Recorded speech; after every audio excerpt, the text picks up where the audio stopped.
오늘은 그 인체의 구조와 그 제사장 일곱 번째로 그 몸에 대해서 이렇게 말씀을 나누겠습니다. 우리 몸은 이제 무엇입니까? 우리 몸을 가지고 있죠. 우리 몸을 한번 이렇게 생각하면서 나의 몸도 이렇게 생각해보고 만져보고, 그리고 여기에서 말씀하시는 제사장의 몸도 한번 이렇게 보시기 바랍니다. 이제 몸이라는 것은 이제는 머리에서 발끝까지 또 이제 그 안에 여러 가지 딸린 것들을 통틀어서 이제 몸이라고 하는데요.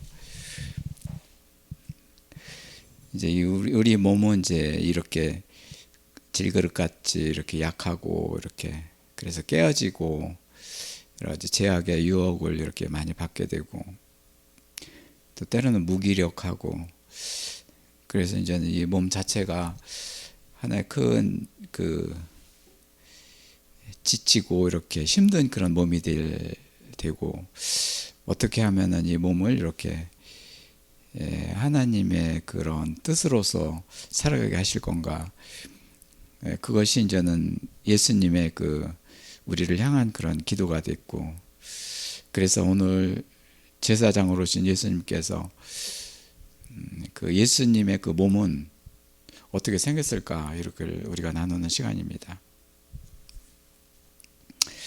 예수님 몸은 이제 뭐 이렇게 지극히 높은 곳에서는 아버지의 영광을 이렇게 찬송을 드렸고, 그리고 하늘에서는 평화, 그리고 땅에서는 충만함으로 예수님이 이렇게 오셔서 이렇게 천사들과 같이 찬송을 하게 하신 것은 예수님의 몸입니다. 예수님의 몸은 어떻게 생겼을까요? 이제 우리가 이제 인체 구조에서 이제 사람의 몸은 뭐 여러 가지 머리, 가슴, 머리 이렇게 발 이렇게 나누지만은 제사장 나라에서 몸은 구성은 영혼 몸, 그렇죠? 이런 영혼 몸으로 되어 있죠. 그래서 예수님이 자기 자신의 영혼 몸에 대한 것을 하나님한테 드려지는 제사가 된 거예요.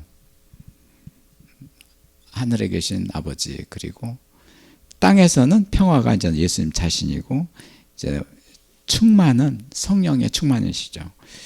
그래서 성부와 성자와 성령님이 예수님을 한 몸으로 만들어서 하나님한테 제사를 드리는 거예요. 그것이 예배가 된 거예요.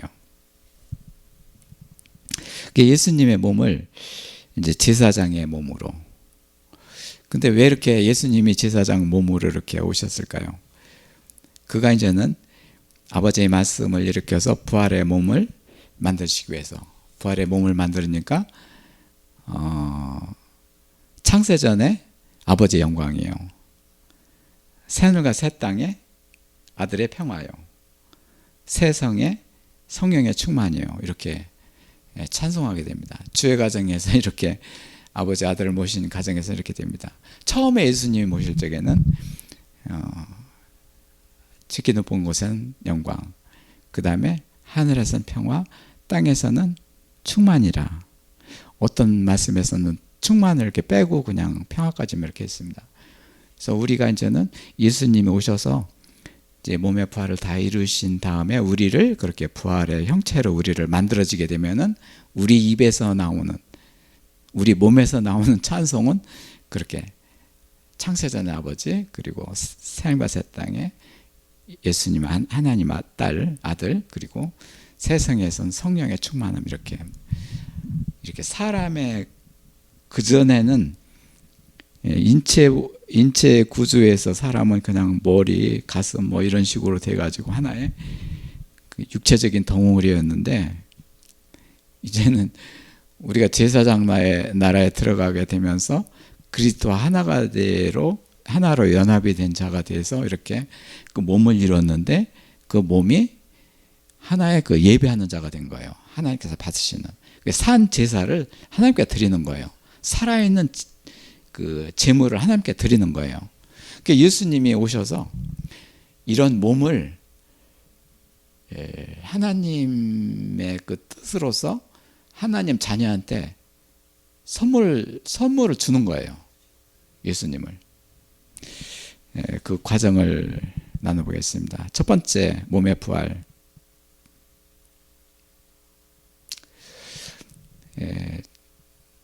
제사장의 몸은 영광, 평화, 충만 이렇게 되어 있고, 제사장 나라에서 사람은 영혼 몸으로 이렇게 구성되어 있습니다.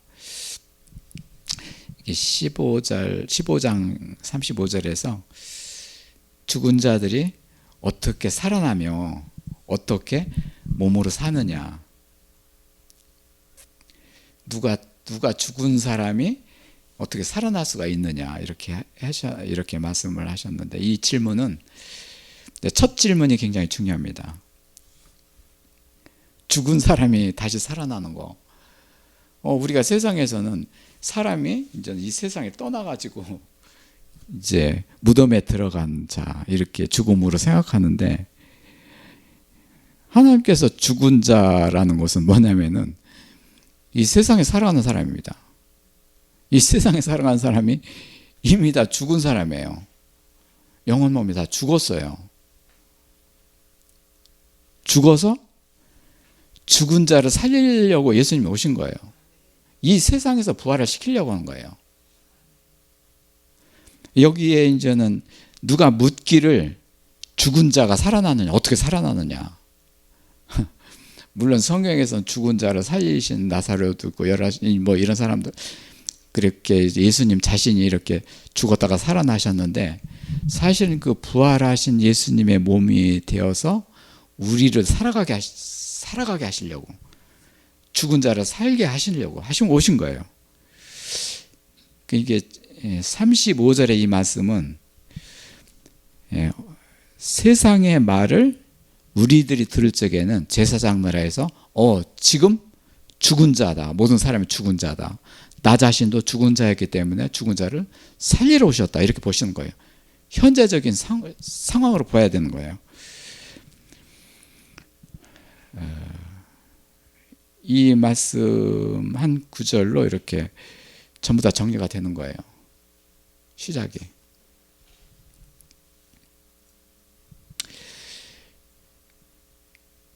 여기서 어떠한 몸으로 오느냐, 이것이 아니라 어떠한 몸으로 죽었으며 어떠한 몸으로 살아났느냐, 이걸 얘기를 해야 되는 거예요.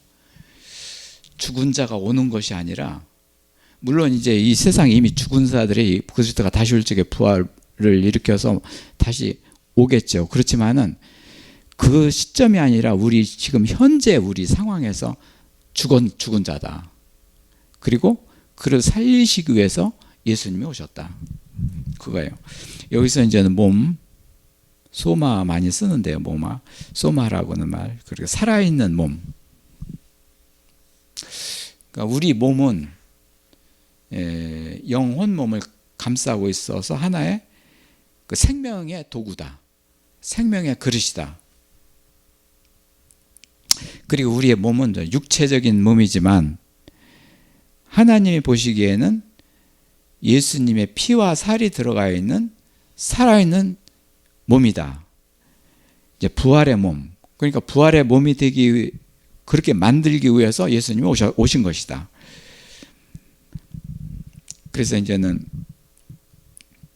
여기서 소마라는 그런 그 몸은 예수님이 강림하실 적에, 예수님이 다시 오실 적에 흠이 없도록 잘 보존하게, 온전하게 보존하기 위해서. 그래서 하나님의 뜻은 우리 불완전한 자를 온전하게 하시는 거예요. 그 온전하면은 이미 죽은 자를 포함하는 거예요.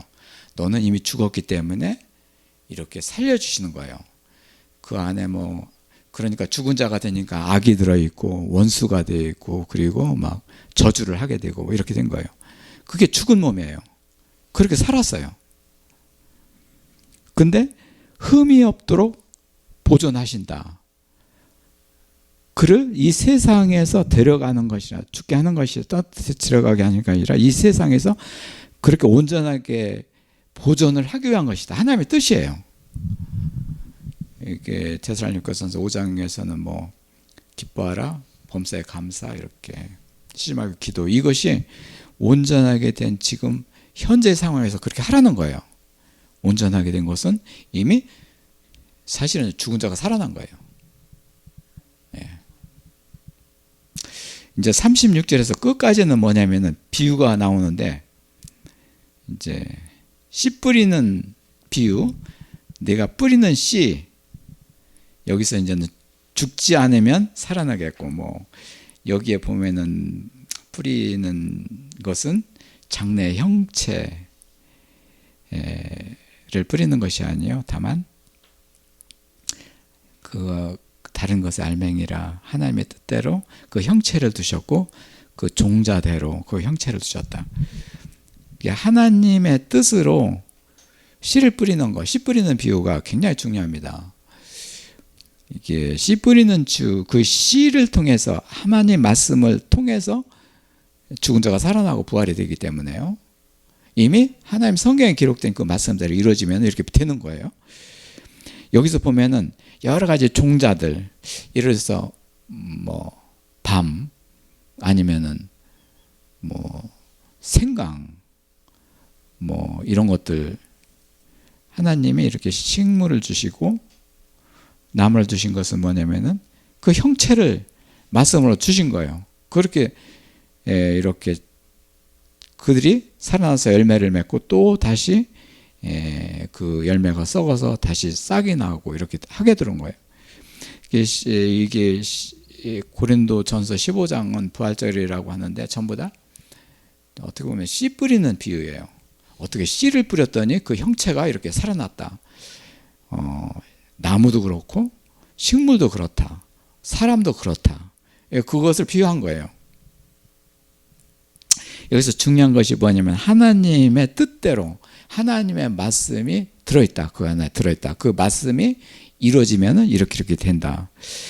결국에는 우리가 하나님 말씀을 말씀하시는 거예요.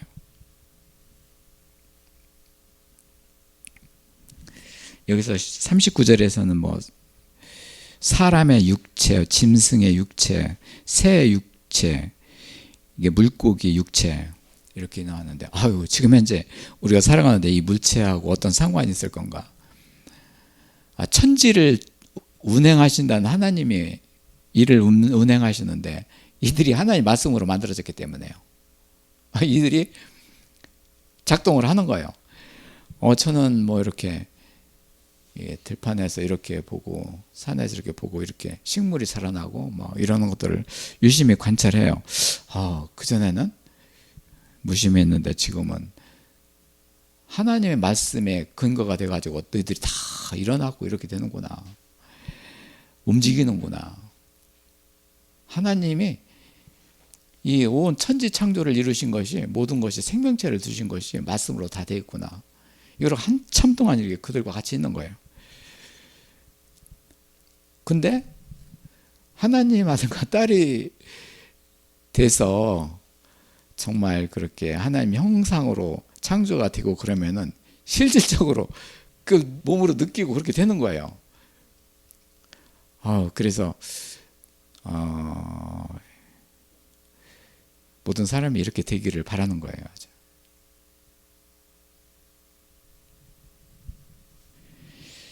40절에서는 이제는 하늘에 속한 형체, 형상이죠. 땅에 속한 형체, 따로따로 있다. 여기서 하늘에 속한 영광, 땅에 속한 영광이 따로따로 있고, 해 영광, 달 영광, 별 영광, 이렇게 되어 있는데, 지금 현재 이거를 이렇게 비유로 이렇게 말씀하셨는데요. 하늘에 속한 형상은 영광, 평화, 충만이고, 해 아래 새로운 것이 없다고 했잖아요. 해 아래 이렇게 모든 물질적으로 된 것은 사실은 해가 사라지고 창세전에 영광이 오고, 달이 사라지고 영광, 빛이 오는 거예요. 해와 빛, 별빛이 사라지고 이렇게 하나님 말씀이 이루어진 영광의 빛이 온다는 거예요. 이게 천국을 비유한 거예요. 천국이 되면 이렇게 해와 달과 별, 빛이 그 빛을 잃어가고 그리스도의 영광으로서 이렇게 살아가게 하신 것이 천국이죠. 그래서 우리 사랑하는 자를 미리 이 세상에서 영광의 형체로, 평화의 형체로, 그리고 충만의 형체로 이렇게 하나님의 형상으로 만들어 주시는 것이 하나님의 기뻐하시는 뜻이에요. 이렇게 해서 예수님이 다시 올 적에 이렇게 막 재앙이 일어나는 것은 태양이 빛을 잃고 달의 빛을 잃고 별빛이 햇빛이 잃으면 다 해도 별빛이 다 잃어져요. 그들은 별빛에 의해서 움직이기 때문에. 만약에 생각을 해봤어요. 우리가 이 세상에서 냇물 하나가 큰 홍수가 일어서 큰 물이 일어나가지고 홍수가 나는 것처럼, 그것도 큰일인데, 만약에 이 땅에서 이게 햇빛이 만약에 잃어진다. 그렇게 되면 어떻게 될까요? 출애굽에서 흑암 재앙이 한 번 있었죠. 그 재앙은 뭐냐면은 햇빛이 완전히 없을 적에 완전한 암흑이죠. 우리 밤은 햇빛이 그래도 반사적으로 좀 있잖아요. 그래 빛이 있잖아요. 완전한 암흑에서 만약에 사람이 살아날 수가 없는 거죠. 생명체가 살아날 수가 없고, 이런 그 재앙이 요한계시록의 재앙이죠. 예. 그래서 이제는 하나님의 아들과 딸들은 미리 이렇게 몸의 부활을 시켜서 이런 형체를 준비하시는 거예요. 그래서 이제는 42절에서는 죽은 자의 부활도 그와 같고 썩은 것으로 심지 않고 썩은 것으로 다시 살아나며, 이제 부활이 사실은요, 죽은 자가 부활이 되는 거죠. 사실은요. 그래야지만 이제는 예수님도 이제 죽음에서 살아나셔서 부활하신 거예요. 예수님은 어떻게 보면 부활하실 그런 그 필요가 없으시고 영원한 제사장이신데, 그를 그렇게 하신 것은 우리를 몸의 부활에 참여하도록 하시기 위해서, 말씀을 이루기 위해서 이렇게 하신 거예요.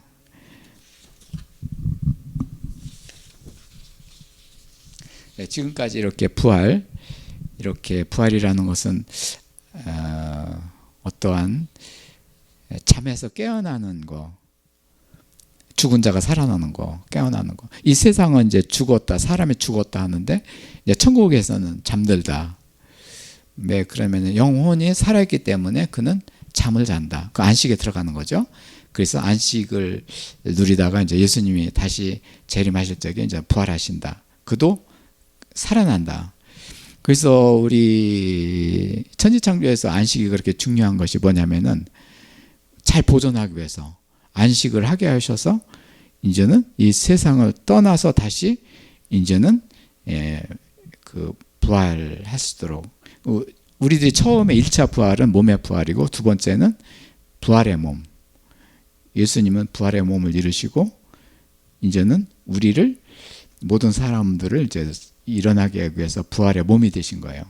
1차 부활은 이제 몸의 부활이고 2차 부활은 부활의 몸이 되신 거죠.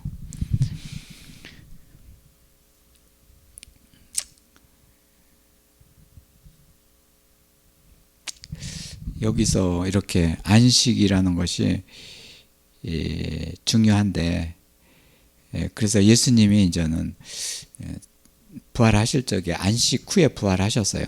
이제 마태복음 28장에 보면 안식하고 부활하셨어요. 그러니까 예수님을 죽음에서 살아나기 이전에 그 안식을 하게 하셨어요.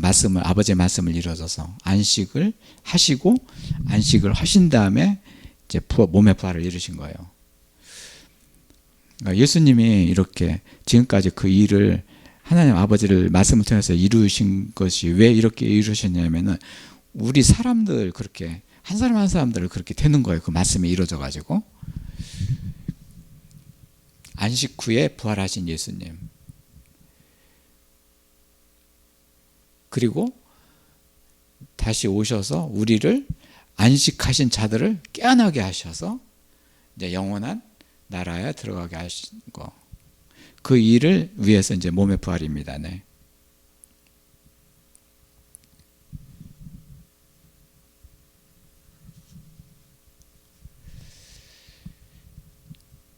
이제 보면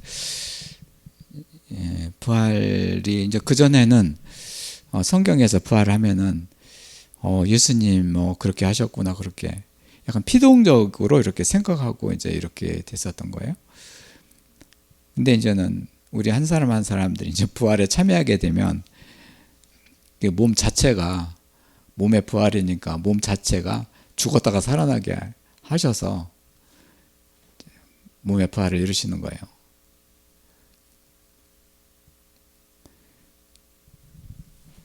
하나님이 다 운행하시는 거예요. 하나님 말씀을 운행하시고 그러기 때문에 이제 이런 말씀을 이렇게 준비하고 계시다가 어떤 힘든 일이 생겼어도 잘 견디시기 바라요.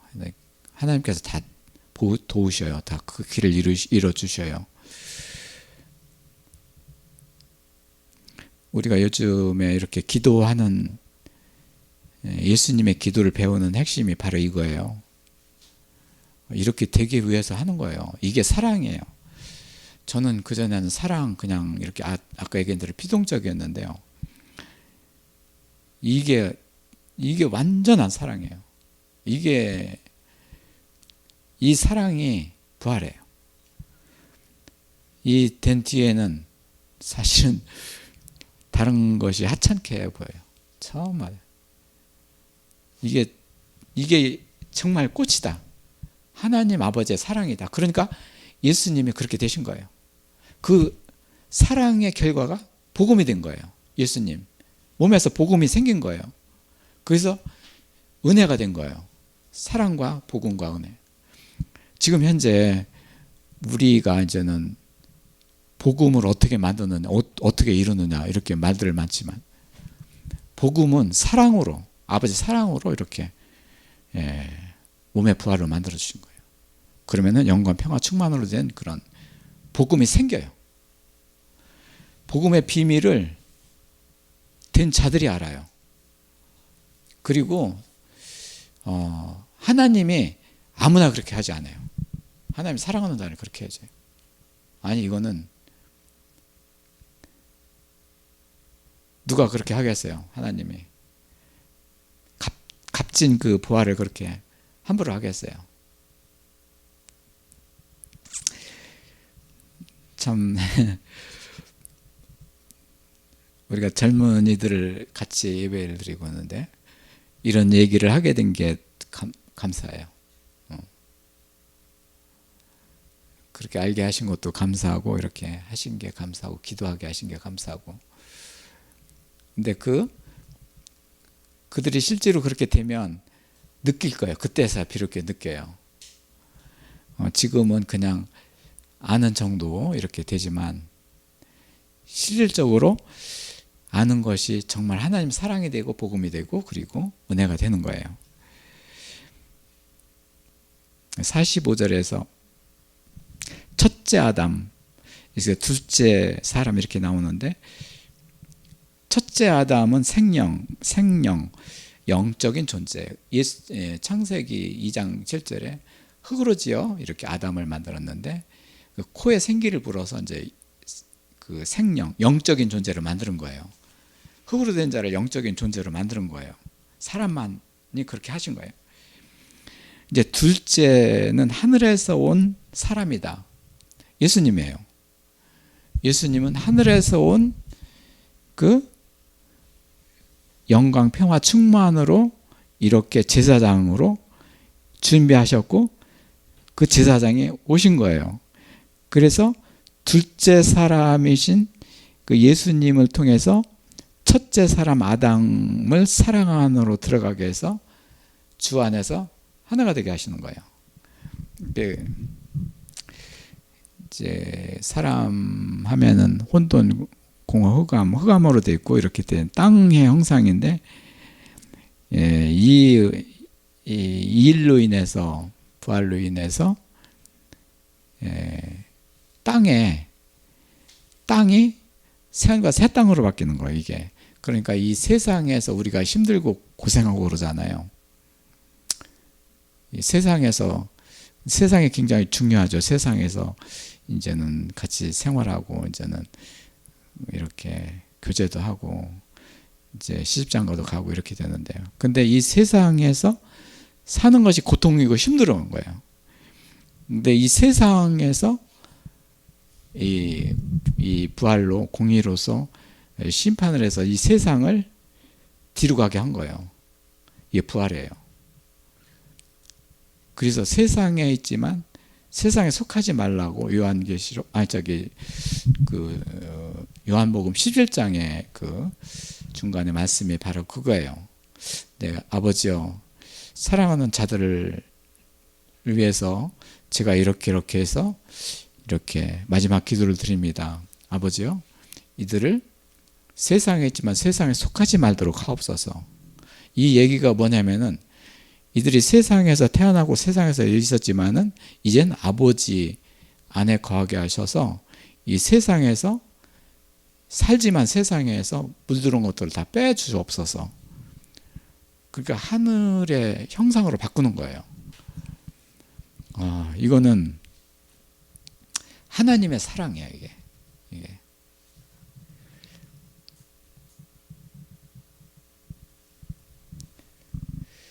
예, 그래서 여기서 47절에서 보면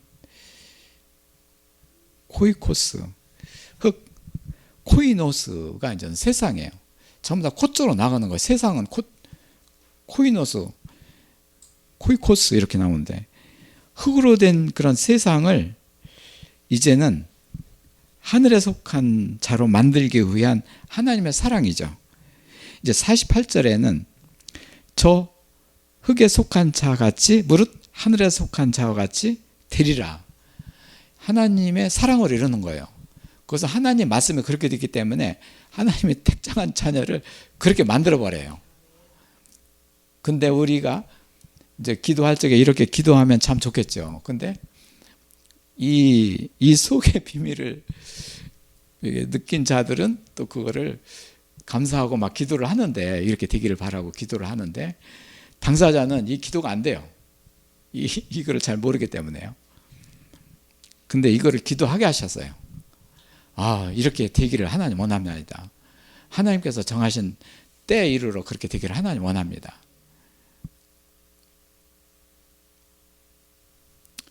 그것도 아무나 하는 게 아니라 하나님께서 기도하게 하셨어요. 네, 아마 좀 그거는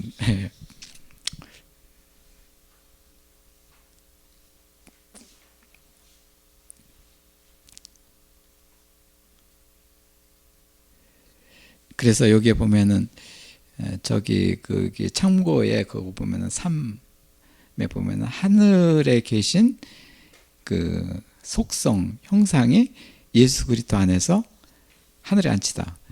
예수 그리스도가 이 세상에 오신 것이 이 죽으시고 부활하시고 몸에 부활하신 게 왜 이렇게 하셨느냐면은 그가 하늘의 아버지 나라에 우편에 안 계시다가 지금 하셨는데 그리스도 안에서 그 자녀를 품고 올라가신 거예요. 이 세상에 오신 것이 선교 여행이에요. 전부 다 보고 이 사람 저 사람 보고 하나님께서 택하신 그런 자녀를 다 이렇게 확인하시고 하나님은 다 아시는 거죠. 우리 인간은 잘 무둔해서 잘 모르죠. 자 보고 이제는 그거를 이제 세상을 보시고 또 부활하시고 40일 동안에 이 세상에 계시다가 또 이렇게 하늘을 올라가셨는데 올라가셔 보니 예수 그리스도 안에서 하늘에 앉힌 자들이다. 하나님의 자녀들을 그렇게 앉힌 자들이라. 얼마나 복된 자들이죠, 그죠? 몸의 부활의 이제는 맛으로서 이렇게 말씀드렸습니다.